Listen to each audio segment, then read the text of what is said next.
Cancer loves acid.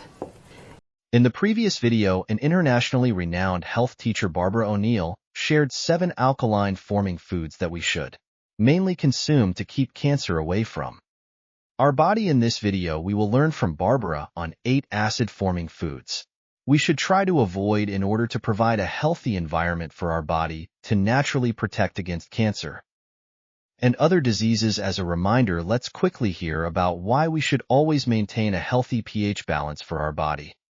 The pH of the human body is important because at different pHs, diseases grow. And at different pHs, it's very hard for disease to grow. And blood's reading on the pH scale is between 7.35 and 7.4. But in a cellular pH of 5.5, this is where disease thrives, especially yeasts, funguses, and cancer. Cancer loves acid. Cancer also loves no oxygen. The other thing cancer loves is sugar. And so when people come to us wanting help to conquer cancer, you see what we do? We suggest a diet that's highly alkalizing. We suggest ways to oxygenate the body, and we also greatly eliminate the glucose, the sugars going into the body. Since we have already looked into 7 alkaline foods we should eat, we will now go straight into 8 acid-forming foods we should avoid. First, what does it mean by acid-forming foods? Let's have a look at acid-forming foods now. These acid-forming foods are high in the acid-forming minerals, which is phosphorus, sulfur, and chlorine. So what foods are high in phosphorus, sulfur, and chlorine? First is meat. So what foods are high in phosphorus, sulfur, and chlorine? Meat. This explains why Dr. Colin Campbell found he could turn cancer cells on and off like a switch by the amount of meat and dairy products he was giving the rats. So red meat and processed meat are the most common acidic foods in the Western diet. Red meat is high in protein and phosphorus, thus increasing the amount of acid in the diet. Next is wheat. The hybridized wheat, the hybridization of the wheat created a lot more of the acid-forming minerals. Since wheat is such, and let's go deeper into the actual problem with the wheat. The original wheat that God made is called Enkenhorn, or some call it just Enkhorn. And that original wheat had a very fragile protein or gluten structure. It is not sure when, but they estimate a couple of 1,000 years ago, Enkenhorn did a wild hybrid with a field grass and came up with the Emma strain of wheat. Its structure, its protein or gluten structure is not as fragile, but it's still fairly fragile. And in the 1950s, it was the Emma strain of wheat that was put through intensive crossbreeding. And it came up with the hybridized wheat that we know today. That hybridization of the wheat created an incredibly complex gluten or protein structure. Today we're looking at how the hybridization process changed the gluten or the protein structure. And it's almost only a cast iron gut that can break down that very complex protein or gluten structure.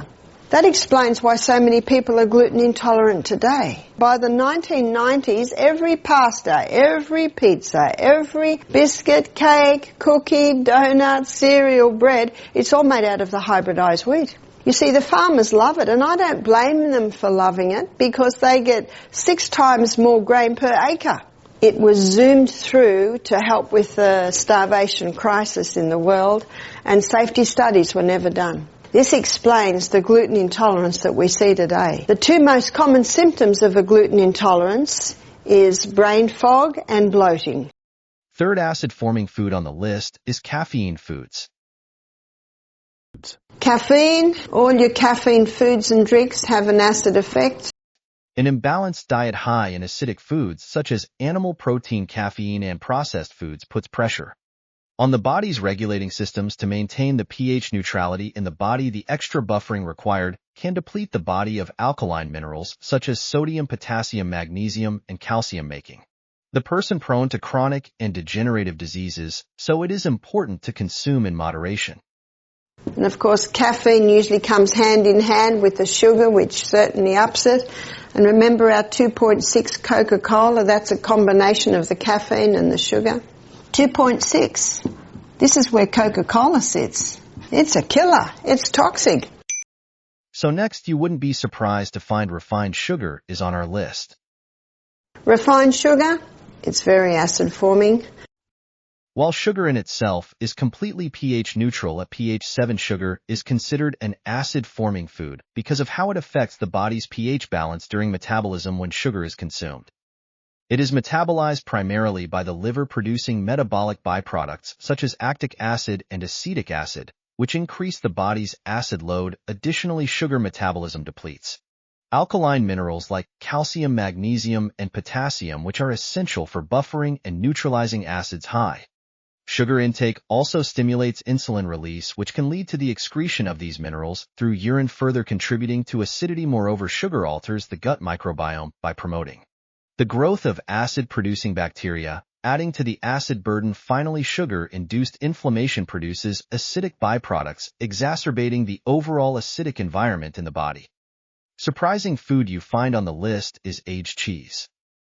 Aged cheese, what's the blue in the blue vein cheese? The blue in the blue vein cheese is mold. So the only cheeses that don't sit under that category, the cheeses that have probably a pH of 7 would be your fresh. So that's your cottage, your ricotta. I'm not saying that they are okay, because usually they come from cows who have not been fed right or have chemicals in them. Dairy products are generally considered to be acid-forming foods. This classification is based on the concept of potential renal acid load P, which measures the acid or alkaline effect of food on the body after digestion and metabolism. Foods that are high in protein and phosphorus, such as dairy products, tend to be acid-forming. When these foods are metabolized, they produce acidic compounds that must be neutralized or excreted by the body. This can lead to a higher acid load on the kidneys. Here are a few examples of how common dairy products are classified in terms of their acid-forming potential: milk, slightly acid-forming; cheese, moderately to strongly acid-forming. Depending on the type, yogurt, slightly acid-forming. It's important to note that the acid-forming or alkaline-forming properties of food do not necessarily indicate their health benefits or drawbacks. A balanced diet that includes both acid-forming and alkaline-forming foods is typically recommended for overall health. Next is alcohol. Alcohol is not a food, but it creates an acid environment in the body. Tobacco is not a food, but it also creates an acid environment in the body. Alcohol breaks down in the body to acetaldehyde, and acetaldehyde is a neurotoxin. We don't want a neurotoxin. A neurotoxin is a brain killer. So should you eliminate all acid-forming foods? The good news is that you don't have to avoid altogether.